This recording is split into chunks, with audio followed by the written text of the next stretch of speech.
queria apresentar tal como nos outros fóruns, nós temos tido mais sempre este formato, temos um orador convidado, e no fórum deste ano temos o prazer e o privilégio de ter o Jonathan Crabtree como nosso Keynote speaker desta manhã.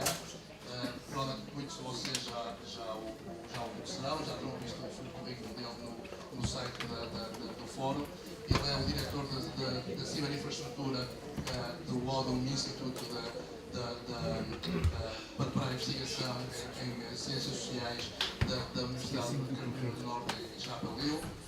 Também dirige o Global Dataverse Community Consortium e é o presidente da Federação Internacional de Dados e IFDO, e também dirige o grupo que apoia a utilização do Dataverse para a publicação de dados e para workflows de verificação.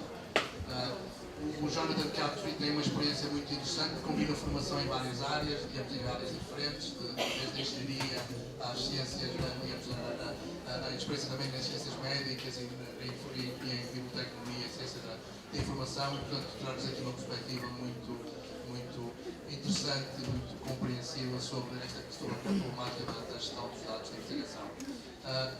E sobretudo, também queria sublinhar o contributo que tem dado exatamente para a criação e para o desenvolvimento da comunidade em torno do Dataverse, que é um dos softwares que se tem vindo a afirmar nesta área. Eu vou mudar agora para o inglês, so I'm switching to English now. I already present you briefly, Jonathan. It is really a pleasure and a privilege to have you with us today. I summarize the contributions that you have made, especially on the creation and development of the Dataverse community and all your experience during the 2 decades working on this. So without further ado and with our really gratitude for your availability to be here today, I give you the floor. Jonathan, please. I think you prefer to use also the... Thank you so much, and the pleasure is mine. I really enjoy coming to see all my great friends all around the world, and this week has been amazing, and hearing all the great work that all the colleagues have been doing here for data management and to support the research process. And that's our goal, is to support research and scientific research and make sure it's available today, tomorrow, for our children and our grandchildren. So I really, really appreciate it. And I want to, since today, I'm going to talk a lot about context. I want to give you a little context about myself. I've been working at the Odum Institute, as mentioned earlier. The Odum Institute is a social science research institute, but we see social sciences very broadly. Human beings impact almost all areas of research, and scientific research for humans touches many, many types of data. From health data all the way to political and social data. So there's lots of components of social science, and we like to integrate that into the research process anywhere we can. So my perspective comes from the work I've been doing in this social science research community.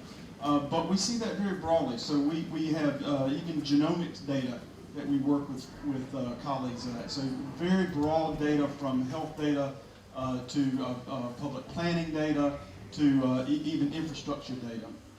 So I want to talk about context a little bit, and I might talk about some basics of data, but I want you to think about something as we talk about this.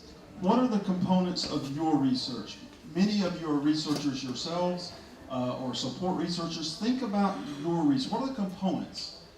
What are all the pieces of your research process? And if you had to reproduce that on your own, how would you do it? What components would you need to reproduce that scientific study? Think about all the different pieces. It's far beyond just the data. So think about all those components. So we'll break down data management, and many of these topics we've already heard about. the flash talks highlighted many of the subjects here, and work's already happening in these areas, which is amazing.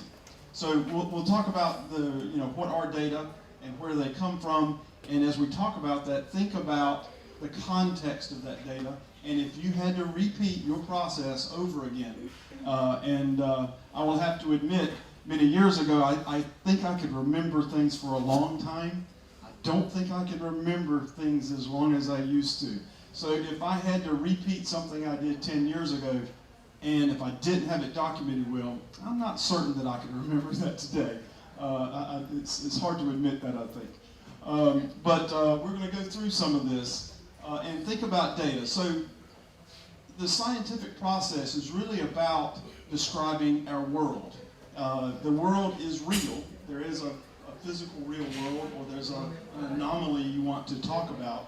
But really, you have an idea. As a researcher, you have this idea of that real world, and you're trying to explain that idea. But you can't measure everything. You can only measure small portions of that. You cannot measure every single point there. And then you've got to learn something from that analysis. So as you notice, things are getting more cloudy as you move through this. It's not a perfect picture of the world, but you have to deal with this. So the data is not perfect. This data has context. This data has flaws in it. The data have different ways they were collected. So you've got to think about the world as data, and there's many objects, as we know, all sorts of data. Data is everywhere now. But how did you collect that data? Did you take a sample? You cannot count every single person. How did you do that? That's the context of that data collection. So if you want to reproduce that data in the future, and you want to reproduce the study, you need to understand that. So we need to be sure that we record this all along the process. If we wait until the scientific process is complete and you're writing your journals and your articles, and you have to go back and describe the process, that's much harder than it is if you describe that process in the beginning and document that and manage it all the way through the process. So we have another challenge in that many of us have been dealing with statistical data, especially in the social science field, and they've been pretty standard, right? They're rectangular data with observations, and you're able to easily use them. They're fixed. Many times they were fixed, and they weren't very large in the social science community. But these things are evolving. We're starting, the sizes are increasing. We're starting to see things become more dynamic. Things are changing all the time. So how do you archive something or preserve something for the future that's always changing? It's that temporal nature that makes it even more difficult. So as we think about that context, and if we had to reproduce one of our studies based on some data, if that data is always changing, how are we going to do that? So these are the types of things I want to think about as we start to frame research data management, is how do we manage these things that are changing or dynamic? We also have the challenge that data is everywhere, and it's really easy to identify human subjects because there's information everywhere out there, and if you combine data sources, it's very simple. So how do we do that? And then how do we integrate with all these data sources? So you got lots of data sources, so how do we integrate those together, especially when they're all so diverse? It's all about this curation process. And the curation process really should start early, in the very, very beginning. And how do you change that with these different disciplinary norms, with the different formats that are coming, all these different types of data? We have to think about the curation process a little differently as archivists.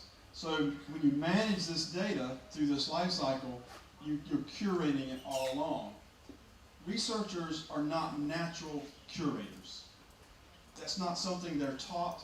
That's not something they're natural at. So we need to come up with tools and techniques to help researchers curate that data through the process. Technology can help, but there's always people involved. And we need to have policies and support systems for those people. So That's the reason for data management. We need to plan early and help our research community manage this data for themselves as well as for others. I always say that if you can plan your data and your project well in the beginning, it's easier for yourself to do the work. It's nice in the future for other people, but think about yourself first. Make your project as easy as possible by managing the data, describing that data, analyzing that data, have all the processes planned out, and then you have a really tight scientific process that you can repeat. If you can do that, then others can too. So think about that in the beginning, and all of the things like how you control access, how you de-identify or provide access to data that have sensitive information in it. How do you do that? Think about that in the beginning. If you're, for example, if you're designing a survey and you're going to ask questions that have sensitive topics, then you know you're going to have a challenge later in sharing that data. You should flag and mark that in the beginning because you know it's there. If you wait to the end, someone else is going to have to go through all of that information and search for that sensitive information. So if you do it early, it's a lot easier. So, you know, I'm probably talking to people who already do many of this and explaining why we should do data management, but we should think about the interpretation of that data and reuse of that data when we're doing that. And we should think not only about our research project and the next research project, but 100 years from now, 50 years from now, 40 years from now, how could you repeat these studies? In many cases, the data that we use are longitudinal data. The most important thing about the data is that it's sustainable through time. And often we found in research centers that have people have funded projects to go to a certain area. For example, in the Galapagos, there's a research center in the Galapagos. One of the challenges they have there is they have funded efforts coming to collect data in the Galapagos. They collect data, they go back, they write an article, and they present their findings. And then 5 years later, 6 years later, another group goes back, gets more funding, goes back and collects more data. But guess what they had to do? They had to recreate a lot of the data that was collected before. And it costs money to recollect that data. If they would save that data through time and share it between the research groups, then they would save that money. The challenge is they're in two different disciplines. So their ontologies are different. Their control vocabularies are different. Although it's the exact same data, they just talk about it differently. So if we could figure out a way to manage that as a community and share data across these disciplines, it really would help. And the way to do that is actually to think about it as the life cycle of that data, starting the beginning. Don't wait to the end, think early. And in many cases, this means you need to bring together people from different disciplines early in the process. There's a tool called data curation profiles that I really love to use. That it has a structured set of questions you sit down and talk to researchers about. And those researchers can talk about their data. They love talking about their data and their research. You talk to them, you gather information, and you collect that data about the data. And then you go to the next set of researchers, and they may be in a different discipline. And you can see the overlap, and you can see where they have the similar languages or where they have different languages, and you can work with them to describe that data better. So that's early in the project. But remember that it always comes back full circle in that after the research is complete, the data will get archived and someone else will more than likely use that data again. And then you have another group of people using it. So this whole concept of a life of the data is really important. And if you think about this, to document that research project, document that data, what would it take for someone who knows nothing about the project, nothing about your lab, nothing about your postdocs, nothing about your students, if they had to just read the article and repeat that study, how hard would that be? What kind of information would it take to redo that study. So in the beginning, that sounds very simple, right? It's nothing new. You're not changing a new scientific procedure. You're just following the recipe, right? It sounds simple. That is so hard. I was in a statistics class. Dr. Tom Carsey at UNC Chapel Hill was one of my favorite professors, and his final project for our statistics class was very simple. And when I read it, I said, "Oh, this is going to be easy, right?" All I had to do is read an article, contact that author, get the data, and just do what they did. And repeat exactly what they did. Nothing creative, nothing hard. You just do exactly what they did, and you pass the class, right? Sounds easy. Over 90% of the students could not reproduce it. It's very, very hard. There's always a small problem, either getting the data sometimes, or the data wasn't described well, or there was a wrong variable. In my case, the researcher used Excel to do some of their statistics. Excel does lots of things wonderfully. Excel does not handle missing values very well. Yeah, right? I see a lot of researchers shaking their head. So that missing values, in my situation, the researcher did not realize they had some missing values. And it changed their p-values a bit. It didn't change the study, it didn't change the results of the study, but I couldn't reproduce it.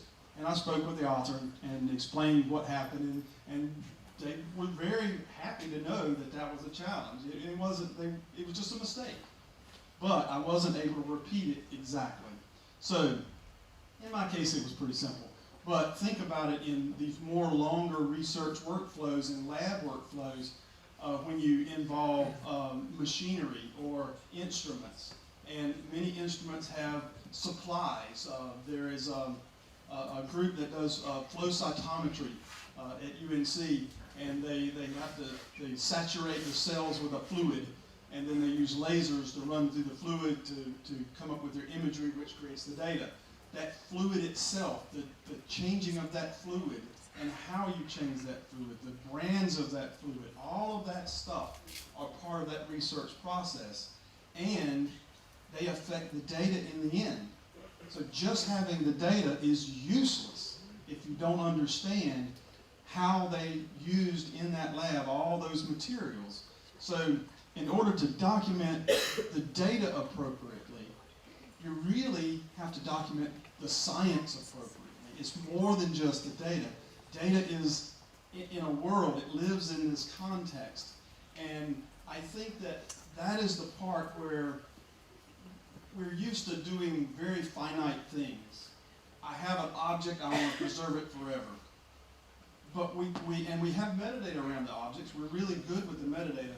But the concept that we're missing is that it's the scientific research process, and that research data lives in this world. And if we're going to manage research data, we need to manage the whole world. And that means really tight communication with our researchers, helping researchers understand what we do, and listening and hearing. Listening and hearing are very close words in English, but they don't mean the same thing. So you have to listen and you have to hear. So what are the components? And here, some of this is pretty simple. A code book. Explain all the variables. Explain the data. That's very simple. Having a README file, a document that just says what you did, exactly the process. It really helps to document that data. But don't forget the code itself. And that is something many groups don't do. They save the data, but really, the code that ran against the data is the connection between the data and the science. So combining that and linking that and explaining that the code relates to the data and that how you use that code is real important. And documenting code is critical. So that code book has things like variable names and labels and ranges of values, things that are, it talks about the missing values and stuff. That actual README needs to have things like the collection method. How did you collect it? How did you do that sample when you started selecting the number of people? Or how how did you set up those machines that read that data? How did you do that? What company did the machine have some automated metadata that you use that automated metadata that came out of that machine? And what format was that automated metadata? And did you change that format? Those kinds of things that need to go into that README. And did you modify stuff, things along the way? Every little step that you did, you need to put in that README. The code itself, it's really important that we document our code. The challenge here is that many researchers are using tools like R or Python, and they're using it to do their research. They weren't trained as computer scientists. They learned this as part of their research methodologies, but they're not trained computer scientists. Computer scientists learn early on that some of the documentation of your code is your pass-fail. It's not necessary that your code is perfect, but you better document everything or you're not going to get a good grade in your computer science class, right? Researchers have not got that into their process. So when we look at some code that's written by researchers, it does fabulous things.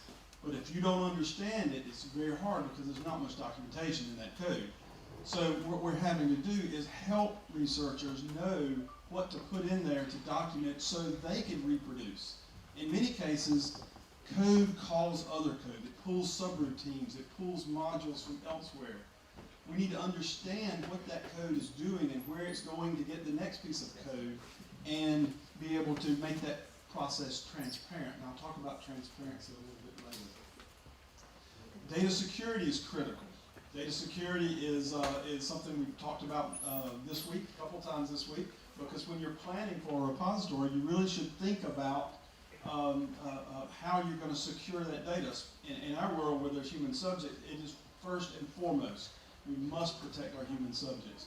But you have these direct identifiers, names, birthdays, credit card numbers that you can directly identify, but there's also indirect. The names are pretty simple. I mean, the direct ones are pretty simple. Phone numbers, addresses, it's pretty easy to do that.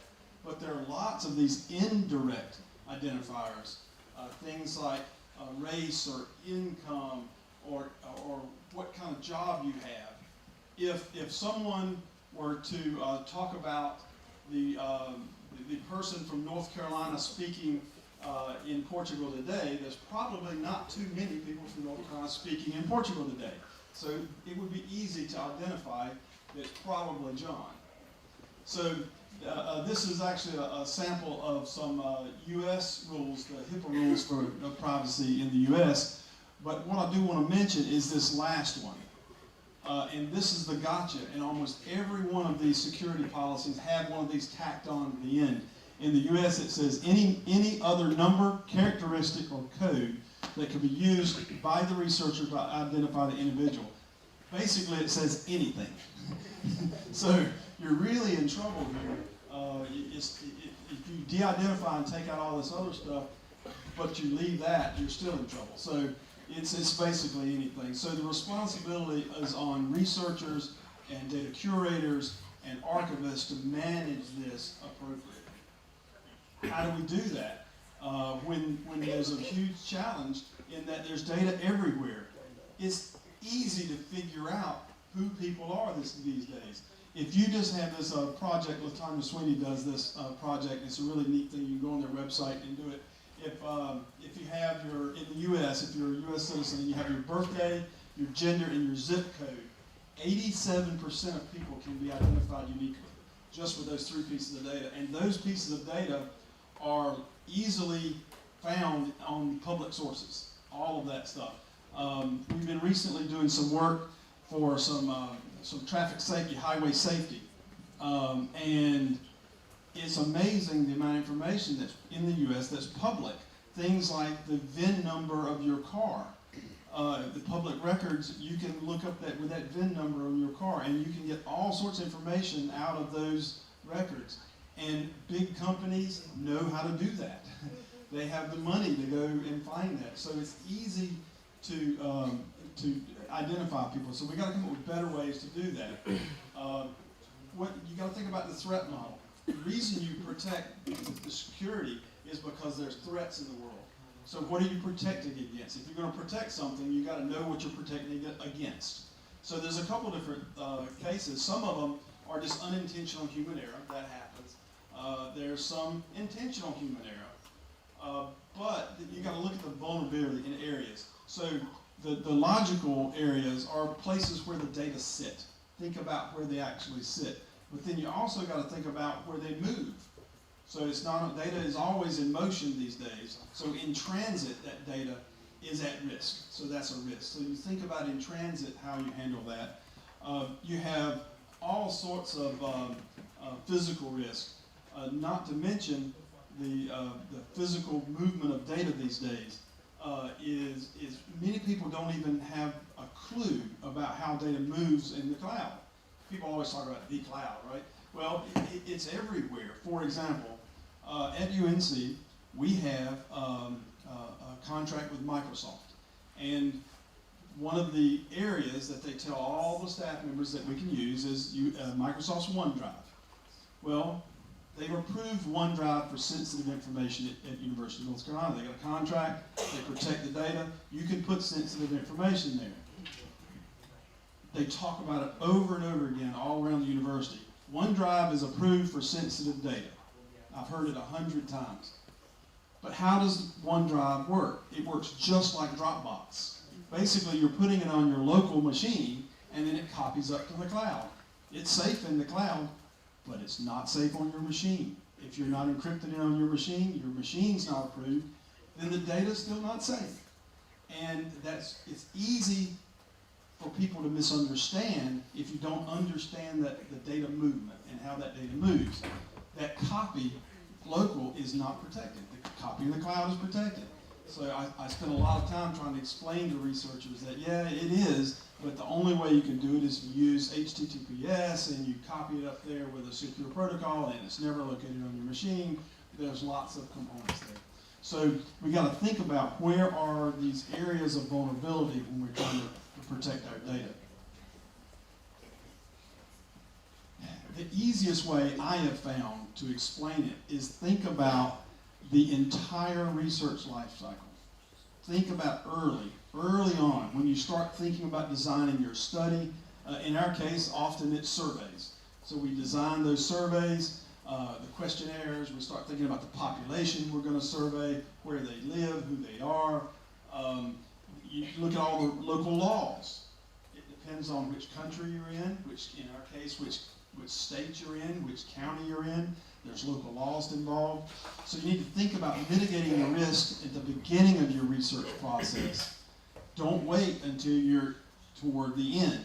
We've had researchers that collect data that are sensitive, and then all the way up to the point of the time when they want to store the data in the archive, then they say, I've got this sensitive data, and I need to store it somewhere, but I didn't put any budget in my project for this. Where do I get the money to do this? And sensitive data is expensive to store. You have to encrypt it, you have to manage it differently than others. It happens quite often. So if you can reduce the sensitivity of it, plan for that, try to lower that sensitive level. Think about splitting your data. Have some data that are stored in a sensitive environment, other data that are public, keep them separate. But then you got to think through this as you move forward and you start building and encrypting that data in transit. All those things I was talking about, follow the data security practice. Go talk to someone in your security groups. Almost every group has someone that is tasked with this. Go talk to them. One of the things that has been great this week is conversations. I think that's the most important thing, is to try to meet with every group at your university and talk about all the different challenges each group has. And if you can openly talk about it, then you can openly solve the problems. But it's that communication that is the first component. So when you're using that data and you're doing your analysis, oftentimes it's on a laptop in a hotel room, as I will be doing this weekend, or it's on a student's laptop. It's moving around. So think about there are different threats at that point of the life cycle. You should think about those and implement strategies, encryption for those, multi-factor authentication, require that in many cases, types of data require that.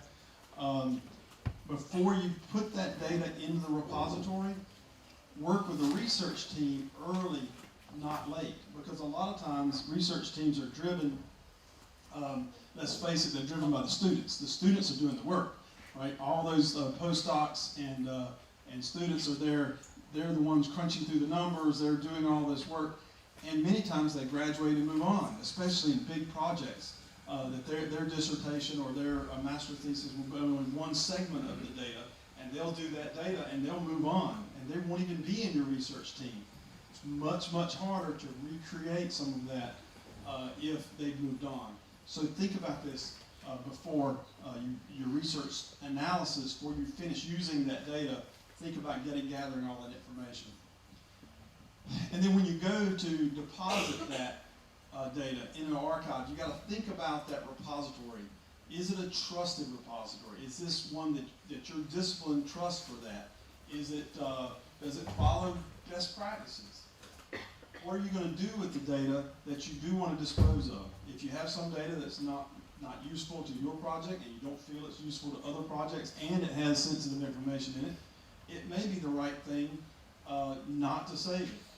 There also may be some data that is easier to recollect than it is to save. Methodologies these days are getting faster and quicker, and we have to do an appraisal. Think about when you get ready to put it in the archive, you can't save everything. Think about saving the most important things, and then you have to come up with an agreement. You have to think about through this, have a set of policies that decide what should be saved and how we should document what needs to be saved. So there are a couple approaches to giving people access to sensitive data. If we put that in the archive, we need to find a way for people to access it. So one of the ways that you can do it is use synthetic data. And we have some colleagues at Duke University, just down the street from UNC, that are doing some really good work in using synthetic data and generating sample data that is not exactly like the original data, but has all the qualities that allow that research to happen on that synthetic data. There are some challenges with synthetic data, because when you generate that synthetic data, it must also have those properties that work for that methodology you're going to use. So you have to think about your methodology when you're creating your synthetic data. And there's some challenges in that all methodologies cannot use synthetic data. So there's a lot of information there that you have to work closely with the archive and the researchers in the statistical realm. Differential privacy is something that many folks are investigating. The U.S. Census Bureau just released a note last week, 2 weeks ago, that the 2020 census in the U.S. is going to be released using differential privacy. It's a really complex statistical calculation that clouds that data some, that prevents people from figuring out identities. It has some challenges as well. There is a budget, there's what they call a privacy budget built into that, and you have to manage that privacy budget well. You also can have things like secure multi-party computation. You can have data that sits encrypted inside the archive, and it's combined with other data, and a third party does the analysis, and you never actually see the data, you just see the results from the analysis. We've got several groups working on that. And then you can also have some rule-based data sharing tools. iRods is one that we've used. iRods is a middleware that sits between the data and the storage, and you can apply security rules at different levels and allow different groups to access that data. And we're leveraging that in some projects that I'll talk about a little bit later. So all over the world, actually, many people are talking about fair data. Fair data is the thing. And I will have to admit, the first time that I heard someone talk about fair data, it just hit me really strange. I said, wait a minute, everybody's talking about this. It's findable, accessible, interoperable, and reusable. I've been doing this for 20 years. And now they got a real cool word for it, and everybody loves it, right? So instead of and instead of thinking bad things, I was thinking, wow, this is really good because it really brings to light what myself and many of my colleagues all around the world have been doing for many, many years. We've been preserving and describing and managing research data for many years, and we have been making it findable, accessible, interoperable, and reusable, which is really good. But what I would say is there's another component of that. FAIR is about that object, that digital object, and that digital object clearly needs to be fair, and it's really, really important. But what you really need is a repository to put that. That object needs a home, and that home needs to be in a reliable, long-term access place where it's going to be around many, many years. You've done all that work to make the data fair. You also need to make sure it's sustainable, and it's fair for a long period of time. So I would say that that it needs to be trusted. And myself and some colleagues have been talking about this, and since everybody loves a good acronym, we figured we needed another one, right? So we thought about trust, right? Trust, and how we could take trust and explain the principles behind a trusted repository, because we believe fair data needs a trusted repository. So I started off thinking about it, and some of my colleagues, we talked about the letters here, and T, I think, is the most important one, which is transparency. Be sure that your research process, your repository processes, everything is transparent. We can see it.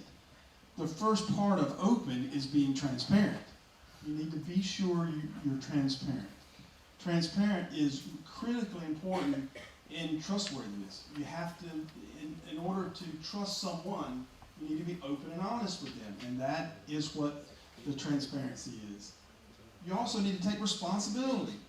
I am going to preserve this data for a long period of time. My organization is going to care for this data.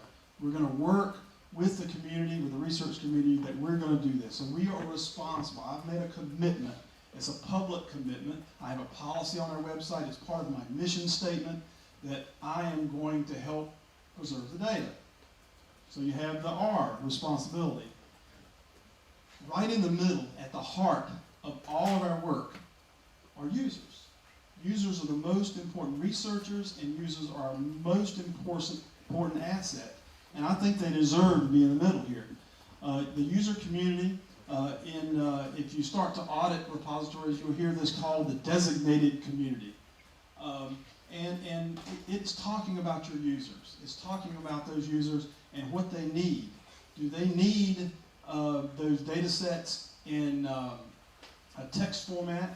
Do they need them in a certain statistical format? Do they need a certain image file format? Do they have a certain a telescope that they always use this format? You have to think about that user community and what they do. So users are at the center. And then it needs to be sustainable. The S in trust is sustainable. Through time, has to be sustainable. It would be easy for me to talk about making technology sustainable, since I'm a technology person. But it's really not always about the technology. It's also about the organization, the business continuity plans. Is your organization sustainable? You need to think about the technology, but also think about all those policies that are for your organization, and getting buy-in from the very top of your organization is critical to sustainability. You can do all the great work in the world down here, but if the people at the top that are handling the finances are not talking about the great work you're doing, the challenge is that's not as sustainable. So think about sustainability in the long term. And then finally, I am a technologist. Technologist is there. Technology underlies the research process. We support the research process. We support researchers. We support sustainability. We support all of these things. So the T belongs as a supporting feature and is totally critical, don't get me wrong. I help build software, design software. I'm all about the technology. But we provide a supporting service for our researchers. and our community. So trust, T-R-U-S-T, is what we believe in. We have actually have a white paper that we're accepting comments on. We're hoping to have that published soon to talk about trust as well as fair. So when you're finding a trusted repository, you need to think about a few things. Are they reputable? Have you talked to other folks that used them? Will they take the data you have? Is your data too big? Is your data too big for their storage systems? You need to ask those questions, right? Legal terms. In many cases, we've had researchers come to us with data, and they say, we'd love for you to house our data. And we say, yes, we'd love to. And then we find out that in their country, it's illegal for them to put the data in the United States. So you have to think about the legal agreements, where that data really is. The internet is not always in your machine room down the street. So you need to think about where the data actually reside. And then, will that repository sustain the value of that data over time? It's easy for us to forget this, but technology changes very, very, very quickly. And even in our careers, you will see file formats that don't work anymore. You'll see big changes. I have actually migrated our archive 3 times to 3 different sets of technologies. In 27 years at the Odum Institute, I've migrated 3 times. I've seen huge changes where we had to change file formats.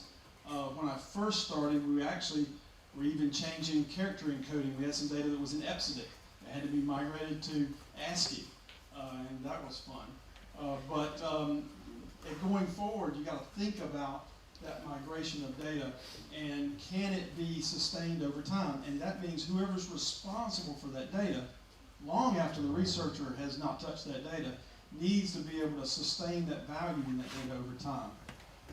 And then you need to also track usage. I really think we forget about this. We should think about it. If you put your data in a dark closet, shut the door, and no one ever uses it, how valuable is it? How valuable is it tomorrow, next year, 10 years? Eventually, the people at the top are going to forget about the closet with the data in it, right? So you need to track that usage. People need that data. Even yourself might need that data. But track that usage, know who those user communities are, because that is helping you make that repository trustworthy and sustainable because it's valuable. So you need to provide access to data, and then you need to track that as well. So archiving data, I won't elaborate much on this, but I think I'm probably talking to people who already know about this, but be sure we put all these components, the README file, the codebook, the metadata, that code we mentioned earlier, create file formats that are sustainable. PDFs go into PDFA. We take things that are complex and turn them into file formats that are a little more sustainable, things like tab delimited file or textual files versus files that are proprietary. One of the tools we use, I'll talk about a little bit later, actually takes proprietary formats like SPSS and turns it into open source formats like R on ingest automatically so they can be preserved into the future.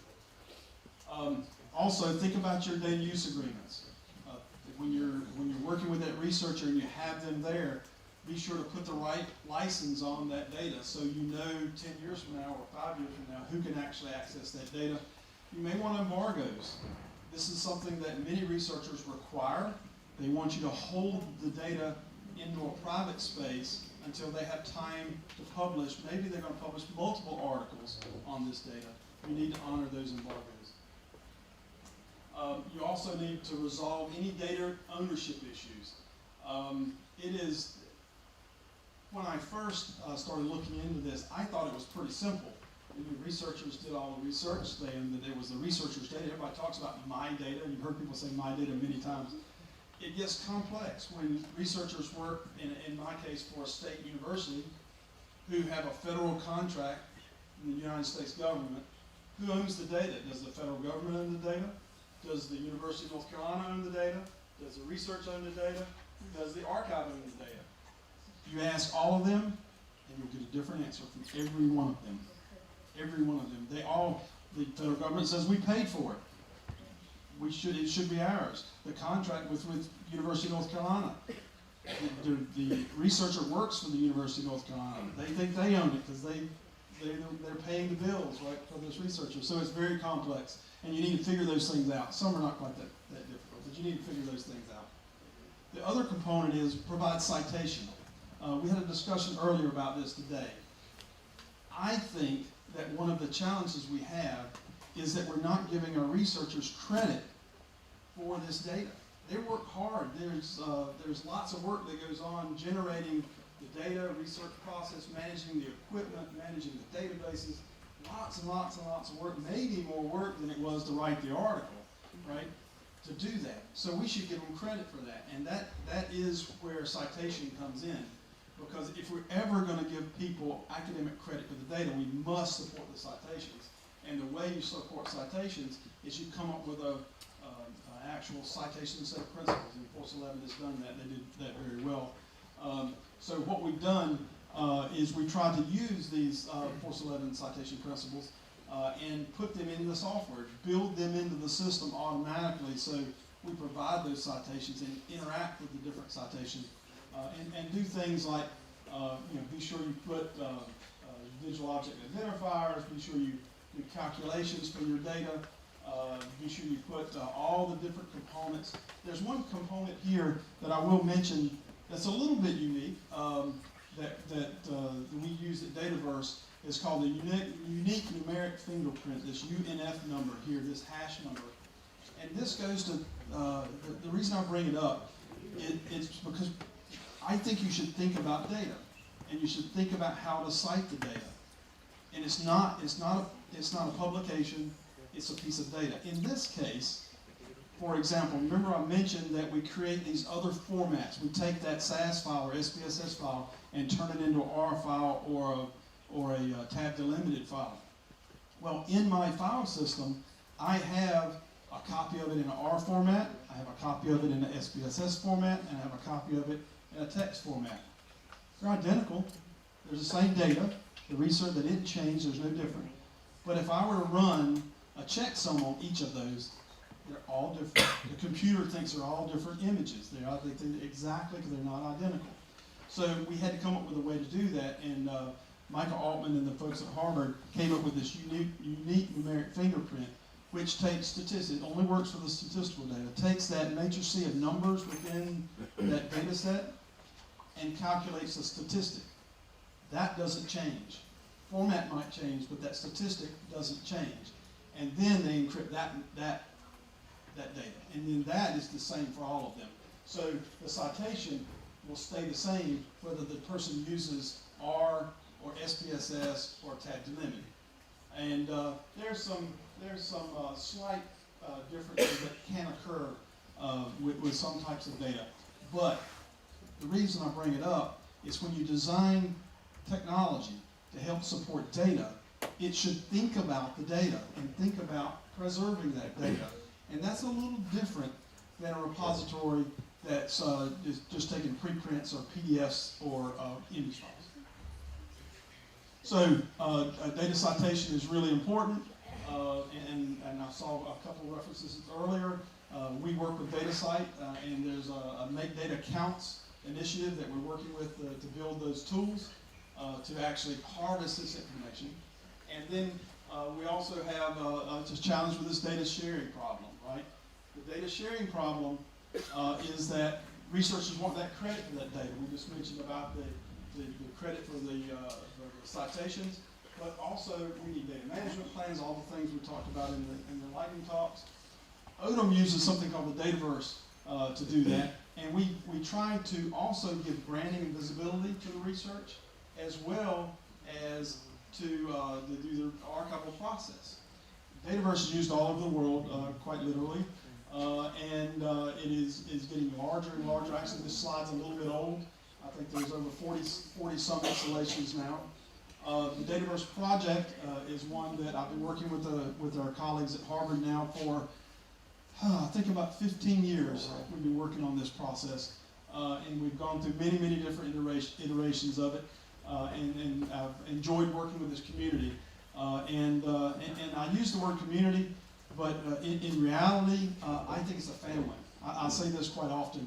We're a family of people who really get along and work good together and try to solve problems. So I think that having a good community, one challenge in the open source world is having a community to support each other. And I think we have a pretty good family of doing that. For those of you who don't know much about Dataverse, it is an open source tool. You can find it on GitHub, you can download it, you can log into a Dataverse installation at either Harvard or UNC and test it and upload some data if you'd like. But you can manage that data locally, you can download it locally. It handles file formats, it's made for data, data's in the name. It was planned from the very beginning to manage data. One thing that I think is critically important is that you can brand it. You can put your research projects, we actually have widgets and tools that you can put on your website that refer back to the data so people can have their data on their website, but the data stays in the archive where it's protected. That's really, really nice. You can build external tools. It has an API that you can build your own external tools. If you don't like the ingest process, you can build your own ingest process. And we have tools that we can push data in, pull data out, and do analysis. It's expanded. It's way beyond social science now. There's many, many different disciplinary blocks. It uses something called OAI PMH to share the metadata. You can share the metadata across multiple instances. For example, many countries create networks within their country. Universities, the Texas Digital Libraries, for example, created a network within Texas for theirs. Odum uses this, and we're a full-featured research center, so we do everything from data collection all the way to data archiving, and we use this tool during our research process. So I want to talk just quickly about how we use it, and if you'll notice, Dataverse is just one little piece, this outline here. That's where Dataverse, that's where the technology is, right? The people are everywhere, right? It's all about the people. We have a great archive staff that manages this curation process, and at Odum, we actually have a 3-tiered level of service. We provide this technology for free. Anyone in the world can actually use it. You can upload it, tools and data to it. If you don't have a place to put your data, you're welcome to try and use Dataverse. And that's a researcher-led initiative. It's self-service, and we don't do a lot of curation for that. And that's not part of our trusted repository, yet we do a lot of the features of a trusted repository. You get a lot of stuff for free. But we also have a guided service where we take an archivist and go talk to your research team. We train your people on how to manage the data. You still do all the work. You clean the data, you upload the data, but we help along the way. So we have this tiered service. And then the highest level is this fully a lifecycle service where we embed an archivist into your research team and we do the data management for you. We do all the way through your research process, and at the end we manage all the data sharing. We have a verification service where we actually work with a couple of journals where we do more than just deposit the code and the data. We take the code and run it against the data. We have statisticians that actually go through after that article is accepted.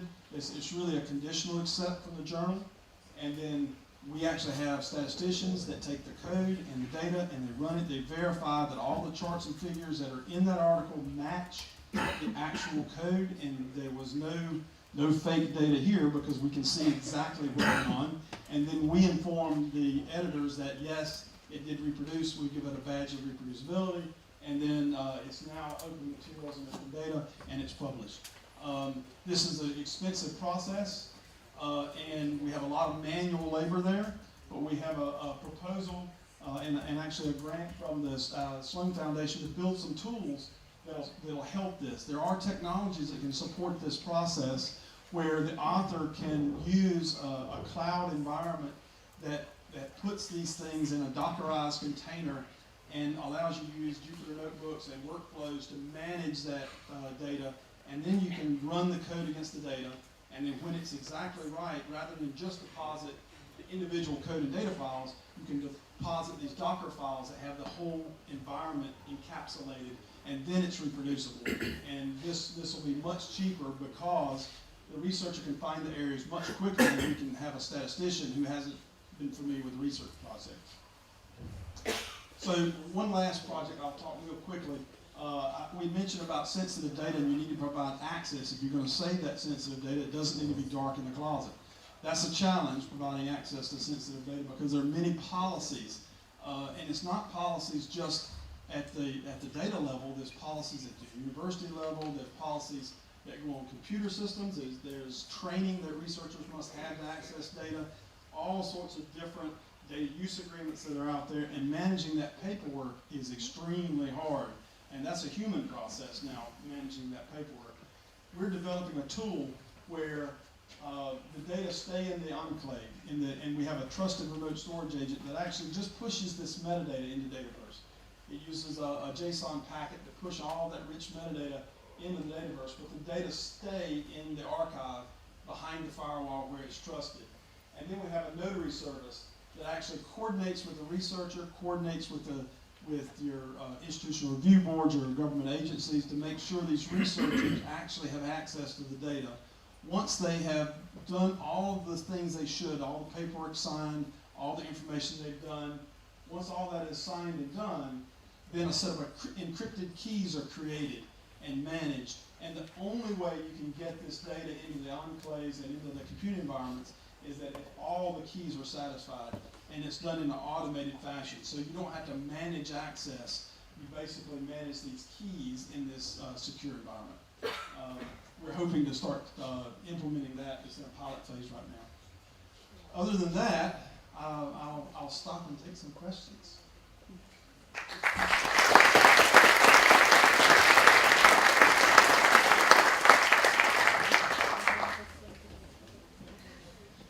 Thank you very much, Jonathan, for your wonderful presentation. I think we have time for some questions, and I'm sure there will be a lot of questions. Some can be asked now, and others at the next time. Please.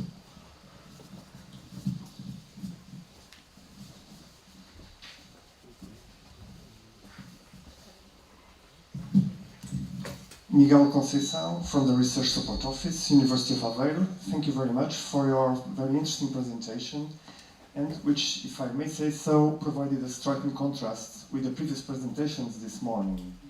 On those, we listen much more of data management plans as external imposed to institutions and researchers, so as external drivers, hence resulting in feeling of a burdensome and bureaucratic issue. In your presentation, you started to put the researcher and research at the core. As you nicely said, think of yourself first. Could you elaborate a bit more on this bridge, in this gap, and how to bridge it? Thank you. Absolutely. One of the things when you develop those data management plans is that communication with those researchers, talking early about that. Anytime that you create a structured form, I think I spoke with someone here at the university just the other day about if you have a structured form, and I give a researcher a structured form, what they want to do is fill out the form, check, check, check, I am done, let me move on with my research, right? It's not as simple as that. You have to work with that researcher because every type of research has nuances. So the key is to develop those data management plans in conjunction with the research and work with the researcher to help develop those plans. In the end, it's eventually going to be a plan that's required. In the US, for example, the National Science Foundation many years ago required a data management plan. It was quite interesting how they did it. They required a 2-page plan, and they gave you a list of things to put in there, but they didn't judge them very harshly. It seemed that it was just put whatever you want down, and then it was okay. But what they were really doing is collecting data, right? They saved them all. And in the beginning, we were saying there's not a lot of meat to those things. They're not automated, as we heard about earlier. About 8 or 9 years ago, I actually put in a proposal to automate some of that and make it machine readable, exactly what we heard about this morning, which is great. The National Science Foundation said, no, we don't want to fund that yet. And the reason, I feel, is they were collecting data. And there's a couple groups that were collecting all of those data management plans. And then we started to see a transition. I started to have researchers call me and say, I got funded, but I was told that I needed to change my data management plan and that you can help me. So they would call me and say, I'll get funded if you tell me how much you will charge me to help me with my data. That's a different problem now. So I have researchers come to me that need us to help. So we're starting to see a transition is where the review boards are looking at these data management plans, and they have seen through the years how good research is done. And now we're moving towards where researchers are needing the help. So I think the way to do this is to work with the researchers even in the beginning to find out what they need and how we can make your research easier, better, faster, more reproducible.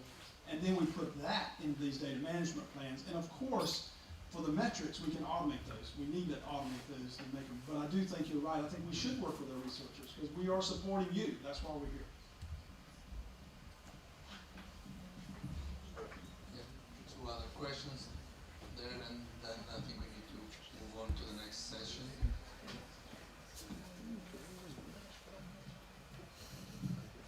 I just wanted to ask, at which point do you introduce the repositories?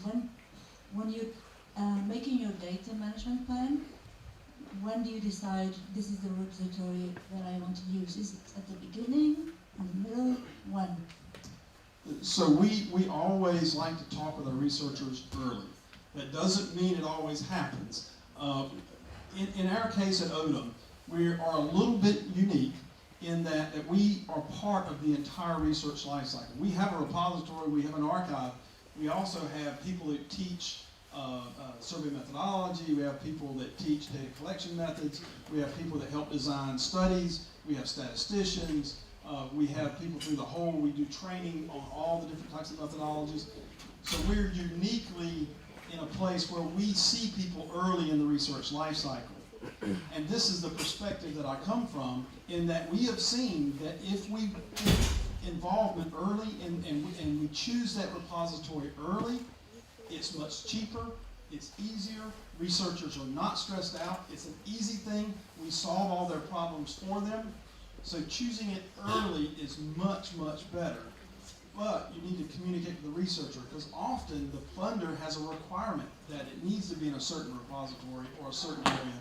In many cases, we've actually put it in multiple repositories before. Yeah, the same data in multiple repositories, because sometimes requirements require you to do that.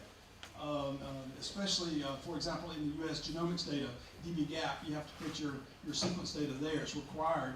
But we also had other kinds of data that were related to it that we kept in our archive, and we kept it as a whole unit in our archive. So sometimes it's not as easy a decision. There's a thing in the US called R3 data that lists all the repositories in the US for all the different kinds of data. I'm not certain if there's one for Portugal, but if you had a place to find all those repositories early, researchers would have that group. But I do think early is better if you can. But will the repository tell you in which format you should have your data? Absolutely. That's part of the very first thing we talk about. Is when we sit down in that data curation profile and talk to researchers, we ask the questions on what format data you're going to have, what tools you're going to use, how are you going to analyze that data. All of those questions are important, and then we can guide them and to make it easy in the end. That's the whole idea, is that if we talk to them early, they won't put it in a format that we can't use in the end. So if we collaborate early, and let me be clear, I'm not telling the researcher how to do their research. We're collaborating with the researcher to make sure that they know all the possibilities to make it more reproducible in the future. Because often they just don't know. It's just that it's not that they don't want to, they just don't know about it. Hello, João Castro, University of Porto. I noticed the use of DDI as a metadata standard for Dataverse. You also mentioned that you can use Dataverse in all sorts of another disciplines. Is DDI compatible, or you are using, is there flexibility to use standards for all the other domains? And if you have any feedback regarding the use of users of using DDI, if they found it easy, or any feedback that you have on that matter. Absolutely, you bring up a very, very good point.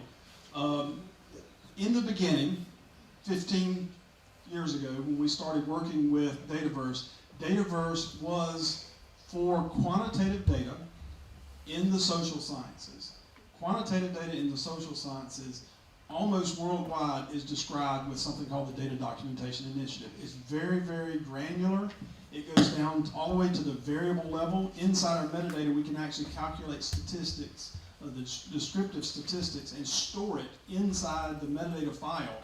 So then, when you want to pull that out, you don't have to do statistics on it. You have a textual way to represent that in the GUI, so you can do it very fast. So we can browse the data very fast.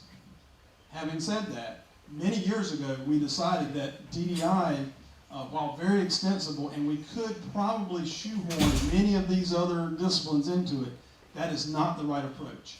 What you should do is whatever the metadata standard for that community, you should adopt. So now, the later versions of Dataverse now have multiple metadata standards. We actually have many things in geospatial, HGDC, there's many of them. And what we do is we store the data in metadata blocks. The only block that is required is our data citation block that has all the foundation of the data citation principles. And then as a researcher, you can choose. If you're in biology, you choose a block for biology. If you're a social scientist, you choose the DDI block. You can choose any of that you want. As you set your Dataverse up, you can actually require certain blocks or make other certain blocks optional. So DDI is not required. I will say that DDI is one of the most extensible metadata formats, and you can put almost anything in there, which also makes it the most complex, which that's a challenge sometimes. But you can use multiple formats, and we're trying to move in the world of more formats. We're actually thinking about and working with some researchers in Europe about thinking about making an external tool that you can go grab ontologies, grab controlled vocabularies. Maybe your community has a server that provides all those metadata options for you, and we can pull that from the cloud using an API. And that way we don't have to try to build every single one within the tool, and we let communities develop their own ontologies and their own controlled vocabularies, and we can leverage that. I think that's where you're going to see the world go, rather than trying to make everything fit inside the box. Thank you very much. I will refrain myself to ask you a question, but I will ask you at the lunchtime. It's a more kind of a political question, because I think your trust, the trust repository, I think that's a very interesting concept of, and I completely agree with you that fair data need trusted repositories.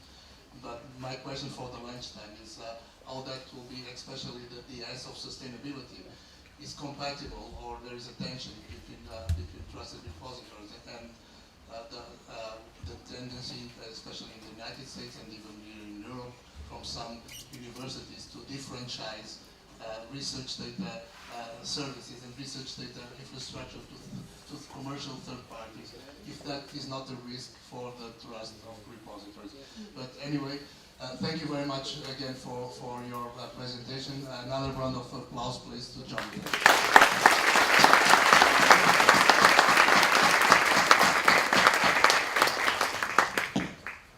Pedia só para os que já temos alguns dois colegas que vão falar assim durante a sessão, se pudessem vir aqui para baixo.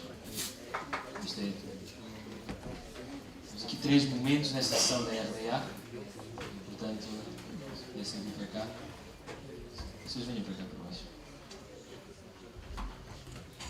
Venham para aqui para facilitar depois vocês vão se sentar aqui. Estou só aqui a fazer o update dos slides. Temos então nesta sessão uma apresentação do português da Research Data Alliance e vamos parte do que nós vamos falar aqui genericamente da Research Data Alliance já foi também introduzido no fórum anterior. mas há muitos desenvolvimentos e gostaríamos de dar, no fundo, conta e pedir colaborações, que é a parte mais importante deste trabalho. Portanto, a Research Data Alliance é uma organização internacional. Começou com os Estados Unidos, Austrália e Europa. Tem sido na Europa suportada por projetos. Vai no RDA 4, portanto já houve 4 projetos a suportar a Research Data Alliance. E nós começamos por, enfim, dar uns números da RDA, porque acho que é importante para se perceber o que se passa. Estamos vendo que há mais de 8.000 membros individuais. A inscrição é gratuita, eu espero que toda a gente aqui se inscreva na Research Data Alliance. Há um statement de visão, de missão da RDA, podem consultar no site. Vamos dar uma ideia do que se está a fazer na RDA Europa. E o RDA 4, o projeto RDA 4, tem como missão como construir uma rede de nós europeus da Research Data Alliance. Podem ver ali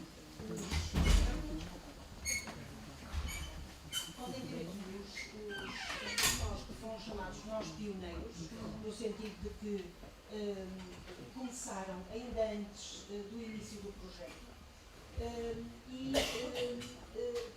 No âmbito deste projeto houve 3 calls para nós. E Portugal entrou nesta primeira call, foi bastante competitiva, e o que nós fizemos foi, no fundo, construir uma proposta que envolvesse todas as pessoas que já tinham tido alguma colaboração na RDA, e isso deu, enfim, as outras calls, mais 6 na segunda call e mais 3 na terceira call, o que compôs este, enfim, mapa bastante preenchido europeu. Estes nós, dentro deste projeto, estes nós têm um pequeno financiamento, vou já falar o que é que nós estamos a fazer com esse pequeno financiamento, no fundo, aquilo que foi proposto para este nó português foi que, no fundo, nós promovêssemos a ligação dos investigadores com as infraestruturas de investigação, com a INESC-ID, para definir as tais práticas de gestão de dados, as tecnologias, as infraestruturas, e que, no fundo, promovêssemos o alargamento desta comunidade.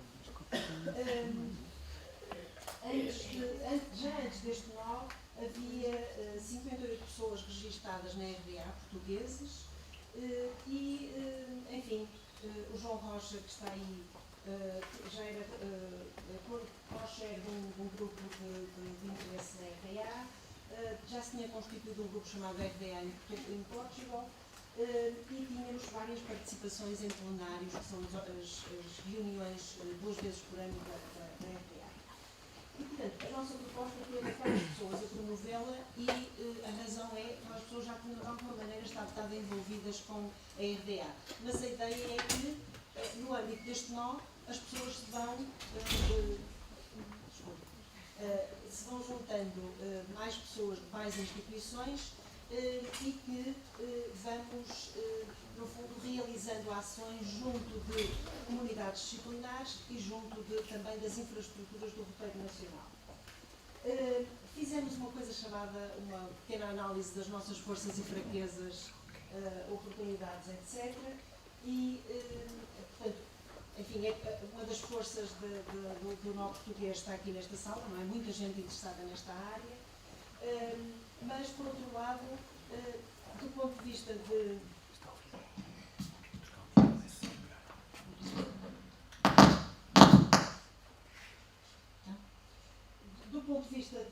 enfim, esforço para trabalhar, etc., acabamos por ser poucos e, portanto, é preciso mais gente envolvida nas atividades da RDA, até para lhes darmos mais visibilidade. Como oportunidades, vê-se, enfim, já foram referidas aqui várias, não é? Temos os mandatos, temos as necessidades que as pessoas têm nos projetos de submeter os planos de gestão de dados, de depositar dados em repositórios, etc. Vai haver mais financiamento europeu nesta área. Mas é preciso alinhar os incentivos, saber, há pouco o nosso Keynote falou da questão de as pessoas trabalharem por incentivos, não é? E não apenas porque são obrigadas a fazer aquele plano que atiram para lá para o projeto. E portanto temos, enfim, algumas dificuldades pelo caminho. Para dar uma ideia do que é que ficou planeado para este nó, nós tínhamos, enfim, uma série de atividades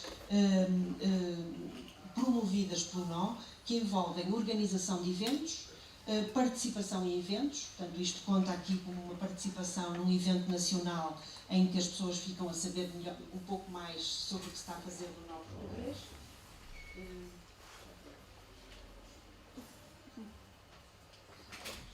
Sim? Não. Sim.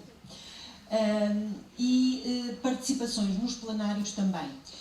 O plenário 14 foi no mês passado e eu considero que foi uma das, enfim, das atividades muito bem sucedidas do nó, no sentido em que nós abrimos candidaturas para participação no nó apoiada, participação no plenário apoiada pelo nó, tivemos diversas candidaturas e tivemos pessoas que vão agora dar aqui alguns testemunhos da sua experiência no plenário da RDA.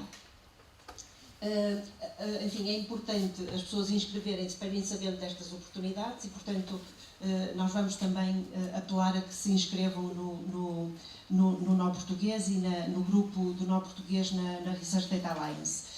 Para dar uma ideia do que já se fez, portanto, isto era o planeado, isto é o que já se fez, e, portanto, podem ver aqui, por exemplo, participações em eventos nacionais, que são coisas que nós fomos, no fundo, levantando na comunidade e percebendo se havia interesse em ir falar um pouco da gestão de dados e do que se faz na Research Data Alliance em comunidades em determinadas áreas. E, portanto, estão ali, por exemplo, o Elisir, a participação no Porto Foraging, no C4G. Por outro lado, organizamos eventos como aquele workshop na Open Science Fair, que foi uma grande organização dos projetos europeus como o Open Air e outros, e na Confoma, na Conferência Luso-Brasileira de Acesso Aberto. Este Fórum GDI já é também mais uma atividade, mas nós queríamos também apelar aqui às pessoas que estão aqui presentes e que têm relações com, digamos, grupos de investigação que estão a organizar eventos até maio de 2020, que vejam do interesse em haver uma pequena participação do nó português da RDA nesses eventos. Portanto, há disponibilidade para isso e uma daquelas 8 pessoas que estão diretamente envolvidas no nó podem participar e divulgar aquilo que são as chamadas recomendações e outputs da RDA. Portanto, os plenários são os pontos altos digamos assim, da reunião de pessoas ligadas à Research Data Alliance, têm lugar 2 vezes por ano e organizam-se com sessões que são dos chamados grupos de interesse e grupos de trabalho. Portanto, os grupos de interesse têm um âmbito um bocadinho mais temporal, mais largo, e depois vão sendo lançados grupos de trabalho para atacar questões específicas. Esses grupos de trabalho geram depois as chamadas recomendações, que podem ser, e há agora muita força da RDA para a adoção das recomendações. Para darmos conta do que se passou no plenário 14, houve 10 pessoas a participar, 2 delas tiveram bolsa Early Career, portanto são bolsas atribuídas pelo projeto RDA 4 diretamente, portanto concorreram diretamente ao projeto, 4 pessoas tiveram bolsa do nó português e houve mais 3 pessoas que participaram, 4 participaram, enfim, financiadas por outros meios que não os da RDA. Eu, a Irene, o Pedro Príncipe e o Mário Silva, do técnico, não está aqui.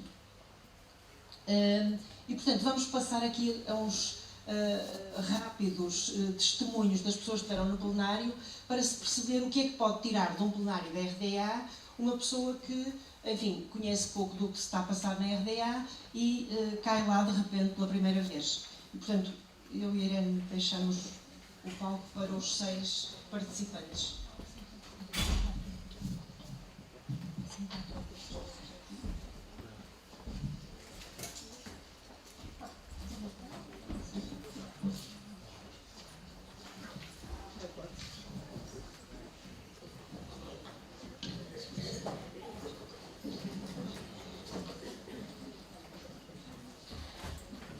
Bom dia novamente. Meu nome é Eloy. Sim, nós concorremos às bolsas de RDA plenário 14 e conseguimos. Entretanto, este evento foi bastante útil para mim, porque lá está, como eu estou a trabalhar sempre com investigadores e estou sempre a buscar ideias e informação no RDA, no portal.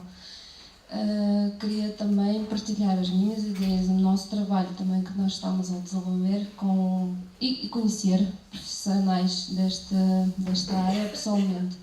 Então, com este evento, com esta bolsa, consegui atingir todos objetivos que eu tinha. Pronto. Entretanto, também apresentei neste plenário, apresentei um póster do trabalho desta metodologia que eu hoje de manhã apresentei e tinha algumas críticas positivas também e ideias para continuar com o desenvolvimento deste trabalho. Pronto. A seguir nós temos aqui o João. Olá, outra vez, boa tarde. Eu já tinha participado num outro plenário da RDA anteriormente. Se calhar tenho que me apresentar. Eu estou a fazer uma tese de doutoramento que está relacionada com os chamados Machine Actionable Data Management Plans, ou seja, os planos de gestão de dados acionáveis por máquina. A ideia da minha tese é provar que uma representação através de tecnologia semântica pode acrescentar valor que uma representação simplesmente através de uma outra qualquer representação Machine Actionable não traz. E nesse contexto eu tenho colaborado com um dos grupos de trabalho da RDA, que é o DMP Common Standards, em que esse grupo terminou agora. Eles vão fazer uma recomendação de um modelo de partilha de DMPs, ou seja, aquilo eles chamam-lhe um Metadata Application Standard, que é um termo muito complexo para o modelo, que na prática é um conjunto de termos universais mínimos para descrever um DMP. E o meu trabalho no contexto desse working group foi criar uma representação, a qual eu chamei a DCS Ontology, que é uma ontologia que representa esse mesmo modelo, e daí ter uma representação semântica.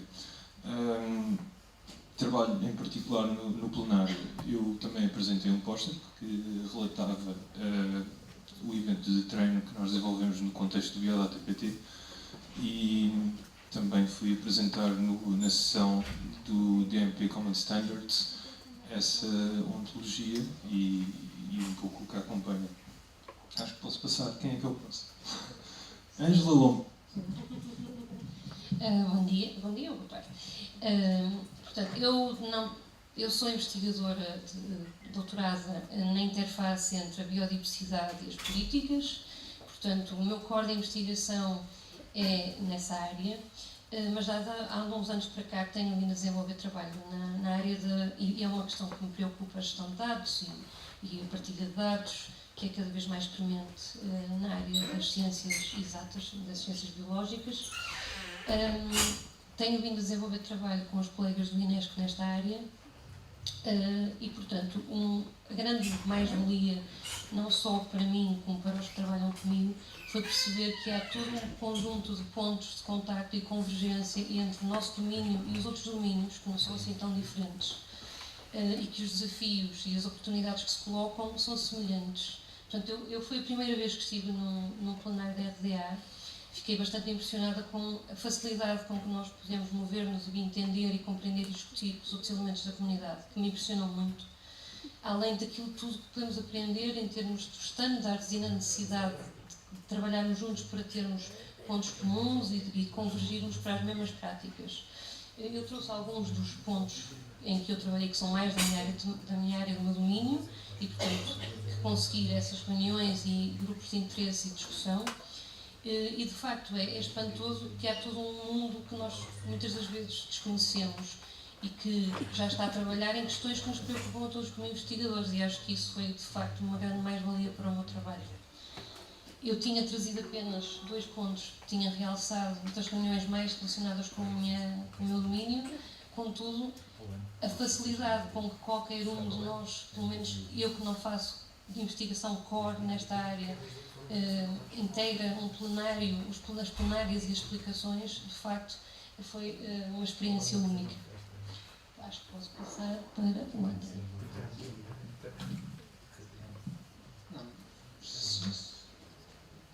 Ora, boa tarde. O meu nome é André Pacheco, sou um aluno do 3º ano de doutoramento na Universidade de Coimbra.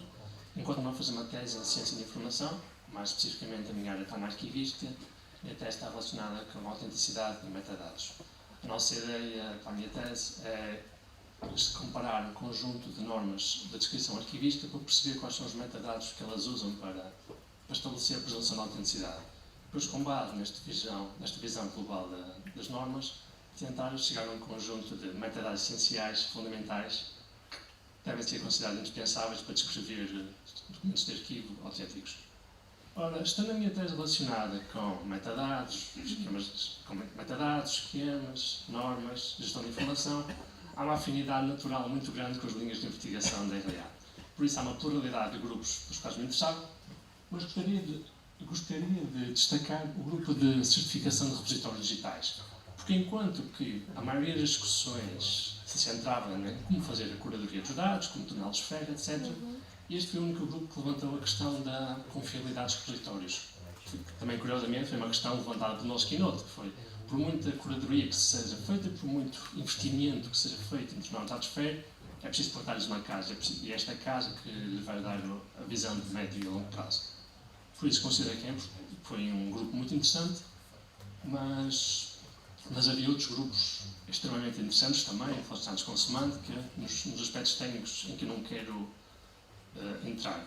Considero mais importante destacar porque é que é importante participar nestes grupos. Como diz a velha máxima, se nós somos a pessoa mais inteligente de uma sala, nós estamos na sala errada. E eu decididamente na RDA estava na sala errada. Estava na sala certa, que eu era decididamente a pessoa mais inteligente da sala.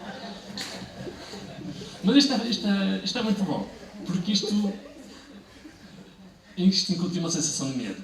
E o que é que eu refiro medo? Estes dias estava a ouvir falar uma neurocientista reconhecida, penso eu, chamada Frederic Fabritius. Ele dizia que, do ponto de vista neurológico, para nós estarmos no pico do nosso desempenho cognitivo, deve haver 3 Fs que devem estar presentes.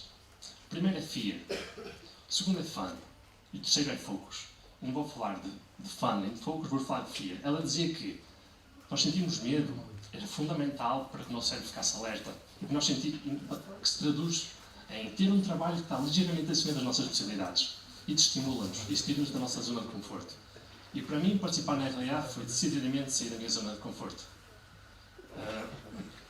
Porque eu creio que este evento é tão propício a isso porque é um evento extremamente diversificado.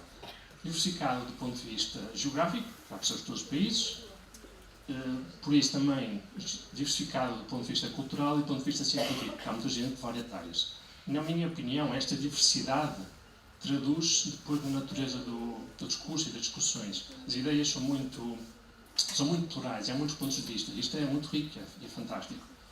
A nível pessoal, esta experiência traduziu-se no facto de ter feito contactos com pessoas de áreas, embora sendo parecidas com a minha, e embora usando termos que para mim fossem familiares, são termos que eu não domino.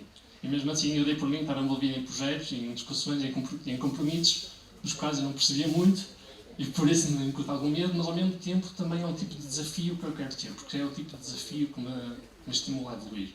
Por isso, assim, resumindo numa imagem, o que foi para mim a RDA, para ter participado neste plenário, é como foi a vivência de alguém que vive num vale e apenas conhece um monte. E para essa pessoa, esse monte é o mais alto do mundo. Só que depois há um dia em que escala esse monte e vê que há uma paisagem à volta e vê que há montanhas mais altas. Assim também, da mesma maneira, o facto de ter contactado com esta gente, com estes projetos, estabelece motivações de carreira e motivações profissionais para mim que garantem que eu continuo a evoluir e por isso estou muito grato ao meu português por ter possibilitado a minha participação e obrigado pela vossa atenção. Passo então ao próximo colega. Helena. Boa tarde, pois eu estou completamente fora da minha zona de conforto. Eu sou das Geociências, este tema para mim é novo, tem alguns meses.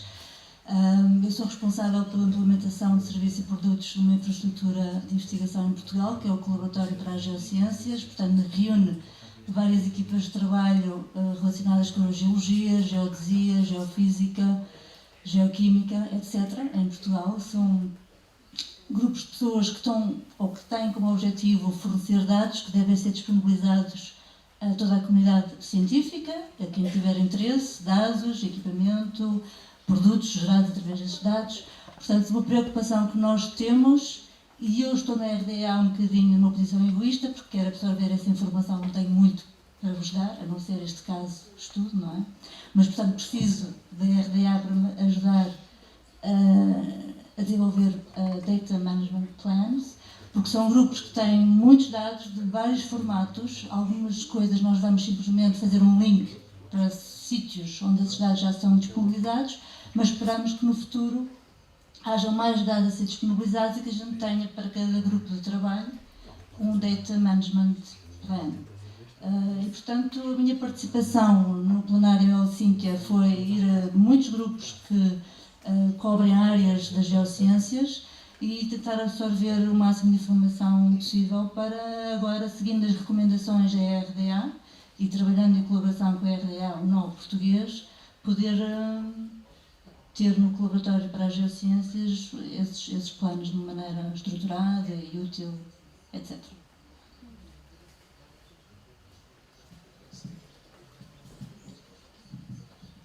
Sendo a última, vou tentar ser rápida.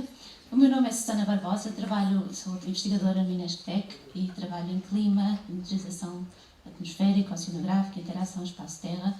Portanto, não giro dados, sou investigadora, recolho dados e analiso dados. O que eu gostei mais de participar, portanto, eu apresentei na reunião RDA um póster sobre o projeto CEL, que vou falar mais logo numa flash talk, e foi importante porque isto é um projeto que está a começar, que vai recolher muitos dados e, portanto, foi importante obter feedback de diversas pessoas sobre como se podem gerir esses dados. Depois, como investigadora, eu fiquei surpreendida pela relevância que estes temas de gestão de dados, que são um bocadinho afastados, digamos, do meu interesse principal, mas a relevância que têm para o processo de investigação em si. E digamos, a parte que me interessa mais, o que me chamou mais a atenção, por um lado, foi a preservação de código. Portanto, eu sou uma pessoa que produz o código e tenho que confessar que, se calhar, se quiser reproduzir o código de há 10 anos, eu considero-me relativamente cuidadosa, terei dificuldades. Portanto, como tornar o código reprodutível é fundamental e, portanto, gostei muito de assistir a um grupo em que se discutiu não só preservação de dados, mas como preservar código.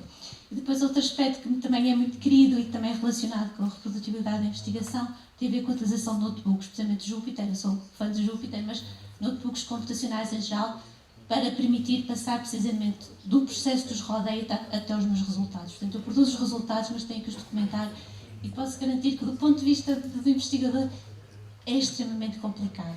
Eu própria, e não sou assim tão velhinha, mas eu própria, se calhar, não consigo, eu terei muita dificuldade em entender os meus resultados de há apenas anos ou de há 2 anos, às vezes menos. E eu considero-me relativamente cuidadosa, eu tenho o privilégio de conviver com pessoas como a Cristina e com pessoas como a Yula que me ajudam e que têm mais sensibilidade para a gestão de dados, e mesmo assim eu tenho dificuldades, portanto às vezes fico assustada com os meus colegas investigadores que eu acho que às vezes não terão tanto cuidado.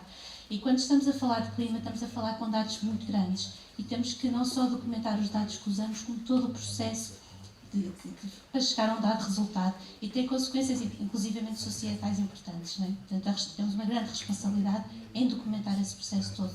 Portanto, resumindo, gostei muito de participar na RDA e é uma colaboração que vai continuar porque, digamos, os bichos deste tipo, os investigadores, precisam dos colegas que lidam com a gestão de dados para fazer melhor ciência. Portanto, foi isso que eu achei interessante.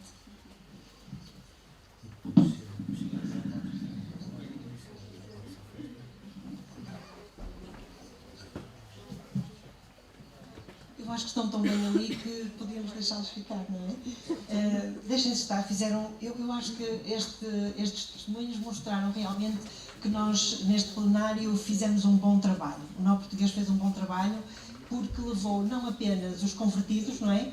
Mas levou muita gente que foi buscar imensas ideias para como trabalhar nas suas áreas. E, portanto, acho que, por um lado, temos imensa sorte, não é? Porque as pessoas que se candidataram tinham uma motivação muito boa, como vocês viram aqui. Nós investimos muito neste plenário porque era na Europa, o próximo é na Austrália, portanto, o Nó Português não terá músculo para levar 4 pessoas à Austrália, mas de qualquer maneira será aberto também uma candidatura para isto. Para isso é preciso estarem inscritos no Nó Português da RDA. E esse é um dos nossos, enfim, é uma das nossas medidas de sucesso dentro do país. Nós verificamos também que há muitas pessoas inscritas na RDA que não assinaram o grupo português, e portanto pedimos para que façam join no grupo português para, no fundo, os números reais de motivação aparecerem. Vamos dizer mais algumas coisas sobre as questões, uma das questões importantes na RDA neste momento, que é a adoção de recomendações. O Pedro vai dizer algo sobre isso, uma vez que esteve na última reunião dos nós. Enfim, eu acho que sobre isto já se disse, não é? Nós precisamos de aumentar membros e precisamos de eventos. E, portanto, chamo de novo a atenção a que tudo o que tenham de organização de eventos em que faça sentido a gestão de dados até maio do próximo ano, façam-nos chegar notícias sobre isso para se ver da possibilidade de organizar algo em conjunto. Já temos algumas coisas em agenda, mas ainda temos espaço para mais algumas. Também temos um plano de ligação com as infraestruturas. Isto está aqui mais para lembrar quem for ver a apresentação de hoje, que temos este plano de ligação com as infraestruturas, ligação com a RDA no Brasil, que já foi corporizada na Confoa, na última Confoa que foi no Brasil. E vamos passar à questão das recomendações, que é agora um dos pontos, a adoção de recomendações é um dos pontos importantes na RDA. Sim, eu falo daqui, fica. Portanto, da participação na reunião geral da RDA Europa, destacaram-se 2 importantes coisas. Uma delas foi das recomendações, que eu vou falar de seguida. A outra foi também a necessidade de nós procurarmos participar de algum modo, de interagir com outros nós, com outros países, e de algum modo isso está a ser feito, mas há alguns nós europeus com quem nós podemos ter mais sinergias, e é importante pensar em fazer alguma coisa conjunta, mas não saiu assim nada prático. O que é importante aqui, porque foi uma coisa comum a todos os nós, é que há uma responsabilidade dos nós em disseminar os outputs principais da RDA e, portanto, era um trabalho que nós queríamos sistematizar aqui em Portugal, que eu iria propor. Basicamente existem 20 e poucas recomendações. Os outputs são resultados dos grupos de trabalho. Os grupos de trabalho são aprovados mediante uma missão muito concreta de desenvolver um trabalho específico no tempo. Não são grupos de trabalho que são aprovados e ficam sine dia. Portanto, quando eles esgotam a sua missão, eles terminam e constroem-se noutros. E destes grupos de trabalho já resultaram 12, 13 recomendações que já estão aprovadas pelo board. Existem outras 9, 10 que estão em fase de aprovação, mas estão na prática a ser utilizadas e disseminadas pela comunidade. Portanto, as recomendações visam resolver problemas comuns, problemas relacionados com a certificação de repositórios, com metadados para os planos de gestão de dados, com questões relacionadas com identificadores persistentes, etc. Várias questões práticas, algumas também ligeiramente às vezes filosóficas, pelo menos uma questão, eu lembro de uma que há relacionada com a legal interoperability, mas basicamente quase sempre coisas bastante práticas. E portanto, o que nós queríamos propor é um exercício que será feito pelo board português, mas gostávamos de desafiar todos a irem à página da RDA, a Research Data Alliance.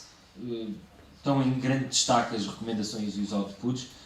O que nos queremos propor fazer é o que está aqui nesta tabela a meio, é analisar a recomendação.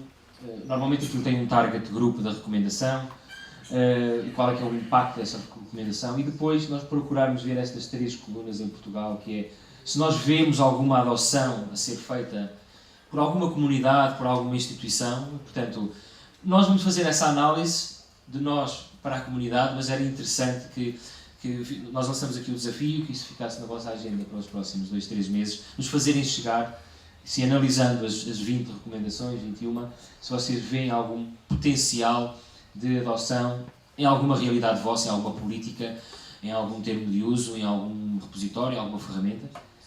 Depois nós temos esse use case definido e quais são as ações para implementar, se há uma timeline, quando é que se prevê. Pronto, queríamos sistematizar isto.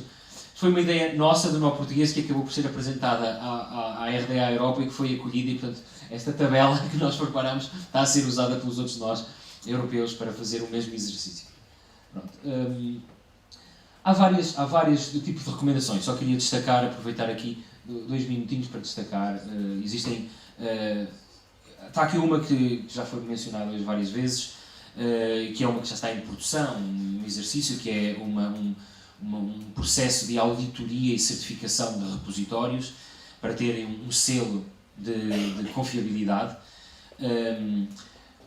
A RDA foi muito importante aqui, o grupo de trabalho da RDA que desenvolveu isto, porque já havia 2 selos, já existiam 2 selos de confiabilidade para repositórios, e houve um momento em que se resolveu, vamos nos juntar debaixo do chapéu RDA, vamos nos organizar, vamos pôr aqui os critérios e vamos fazer um selo forte, e portanto resultou precisamente desta recomendação, que está a ser bastante aplicada.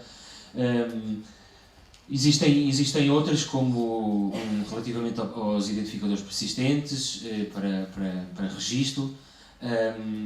Existe uma que está em fase de avaliação, mas que é bastante disseminada pela comunidade, que é o Diretório de Normas e Standards de Metadados, uma coisa muito, muito importante. Existem mais 600 esquemas ou profiles ou use cases de metadados que estão registados. Há sempre a ideia que aquela área específica vai inventar a roda porque não há nenhum esquema de metadados para ela, mas existem registados neste esquema, neste diretório. Portanto, para haver espaço para mais, mas este é um trabalho muito interessante. Existe, por exemplo, aqui um que eu também destaquei, que é uma coisa muito, muito prática, que pode ser uma ajuda, também está nessa fase de endorsement, que é, na prática, um programa para fazer uma Summer School de Data Science. Isto foi testado pela QData, um organismo internacional, fez algumas Summer Schools, e na prática depois juntaram-se com outro player e ofereceram um programa. Portanto, quem quiser organizar uma Summer School, 5 dias, focada em Data Science, tem aqui um programa modelo. Pronto, só para apresentar aqui alguns exemplos variados do tipo de recomendações que estamos a falar. Há coisas que tecnicamente são mais distantes, há recomendações que não são, que têm que ser aplicadas por exemplo, por sistemas gerais ou serviços nacionais, mas há coisas que são muito próximas de nós, da nossa área, dos nossos procedimentos que podem ser implementadas. Para terminar, o próprio site, que é uma coisa que a RDA quer muito, porque a RDA tem sempre um foco muito prático, não é? É que também tem uma área em que há as adoções, portanto, exemplos de adoções já de recomendações, e vocês podem, se não compreenderem bem a partir da informação que está disponível o que é que aquela recomendação quer dizer, vão tentar ali procurar onde é que ela está a ser implementada para perceberem se pode ser recomendado para vocês ou não. A Cristina queria destacar alguma coisa com este tabela, não? Sim. Nós não alinhamos. Ok. Perfeito. Pronto. Sim, força. Relativamente ao que eu estava a dizer, o RDA tem organizado umas pequenas fichas chamadas Adoption Stories. Está ali um exemplo, uma Adoption Story na agricultura. Era aquela... estava lá, aqui mesmo. Por exemplo, em que aquela ANRA, que é um Instituto Francês, adotou uma série de recomendações RDA relacionadas com a agricultura. A agricultura é um tema forte porque, enfim, há muitas normas relacionadas com as questões de, enfim, interoperabilidade de standards para a agricultura, etc. E, portanto, a exploração dos dados de food é uma coisa crítica para o desenvolvimento sustentável do mundo. Muito impacto no desenvolvimento sustentável, está sempre na berra, exatamente. Quem tem? Sou eu. Passador? É só dizer mais alguma. Outra questão importante relacionada com que o nó tem que tratar é a questão de sustentabilidade e, portanto, enfim, há a nível da RDA global uns estudos para ver como é que as regiões vão contribuir para manter a RDA fora deste esquema de projetos, não é? Sempre esta questão de como passar de projeto a uma atividade que se mantém ao longo do tempo, e uma das obrigações dos nós é justamente fazer esta ligação com as agências de financiamento locais para ver como manter a atividade, enfim, não tem de ser do nó, não é? Mas uma atividade ligada à Research Data Alliance para, no fundo, aproveitar de todo esse esforço que se faz internacionalmente. Portanto, para, enfim, terminar aqui, de novo a questão de, no fundo, há participação individual e participação institucional. A participação institucional tem enfim, uma contribuição para a RDA, a participação individual é livre. E, portanto, nós gostaríamos de ter muita gente em Portugal a acompanhar o que se passa na RDA e, portanto, gostaríamos que se inscrevessem. O Pedro está ali a pôr diretamente o site da RDA e eu pedi à Júlia ali e à Joana, que está alguns na sala, está ali, para ajudarem alguém que não saiba onde é que é o registro e para ajudar a registar. Quem estiver registado na RDA e não esteja no nó português, por favor, assine o nó português para receber as comunicações relativas a estas aberturas de bolsas, por exemplo, as atividades que se estão a fazer em Portugal e para, enfim, comunicar em geral tópicos de interesse para serem tratados pelo nó. O nó só dura até maio de 2020, este projeto com a RDA 4, e, portanto, as tais atividades que nós estávamos a pedir deveriam ser até maio de 2020. A partir daí está ainda aberto como é que continuam estas atividades, mas com certeza vão continuar. Se não for no âmbito de um projeto dedicado, continuarão no âmbito dos projetos existentes a nível nacional nesta área. Sim, só aqui destacar uma coisa, Cristina, que é aquele erro que às vezes acontece. Portanto, as pessoas não basta, para acederem ao grupo português, têm que se registrar primeiro no portal da RDA e depois fazerem join no grupo de Portugal. Eles podem fazer join em vários grupos. Certo, tem que estar logados para fazer. Sim, Portanto, é preciso fazer login primeiro para depois fazer join no grupo. Aqui o Pedro já está na página do grupo português. Também podem contactar... O grupo continuará a existir dentro do site da RDA, podem não existir financiamento para estas atividades que temos agora, de participação nos plenários ou de organização de eventos. Destaca várias atividades. Exatamente, e todas estas pessoas que participaram com todo este entusiasmo na RDA fizeram um pequeno relato ali no site, portanto podem ver em mais pormenor os relatos de toda a gente. Também estão fazendo ali anúncios e, enfim, divulgação das atividades que estão em curso. Se houver alguma questão relacionada com isto, falem connosco. Enfim, estão aqui várias pessoas com obrigação de trabalhar no nó, não é? Eu, a Irene, o Eloy, somos dos 8 culpados principais. O Pedro também, suponho que está a Helena Cameron também está, do Politécnico de Porto Alegre, e creio que do board são essas pessoas que estão. Muito obrigada por nos terem aturado aqui este bocadinho e continuem. Sim, exatamente. Exatamente, está na altura de concorrer a isso. Portanto, já estão abertas, a RDA já está a abrir candidaturas para participação no próximo plenário, que é em Melbourne, e portanto há aqueles programas de Early Career, como beneficiar a Júlia e o João Cardoso, e há também o programa de Experts. Nós até agora temos tido bastante sorte com as bolsas Early Career, em todos os plenários tem havido gente a conseguir bolsas Early Career. Expert ainda não tivemos nenhuma, portanto gostaríamos de que houvesse algumas pessoas com, perfil de expert nas suas áreas a concorrer a estas bolsas. Também abriremos bolsa para dentro do nó. Aquelas adoption grants neste momento acho que já não estão abertas, o projeto já está muito adiantado. Há os embaixadores da RDA, vamos ter hoje de tarde um embaixador da RDA a fazer aqui uma keynote, o René Banori, que está ali. Portanto, podem ouvi-lo hoje à tarde, ele é o embaixador da RDA. Há muitas oportunidades para envolver pessoas da RDA em eventos promovidos nas disciplinas. Ainda há pouco tempo a Júlia participou como uma investigadora das ciências sociais num evento no âmbito de um projeto COST, em que contactamos a RDA e houve uma pessoa da RDA que foi participar nesse evento também. E, portanto, isso está previsto nas atividades da RDA e faz-se sem custos para nós. Portanto, é bastante interessante. Portanto, há muitas oportunidades e podem perguntar-nos também sobre oportunidades na altura em que vos convier.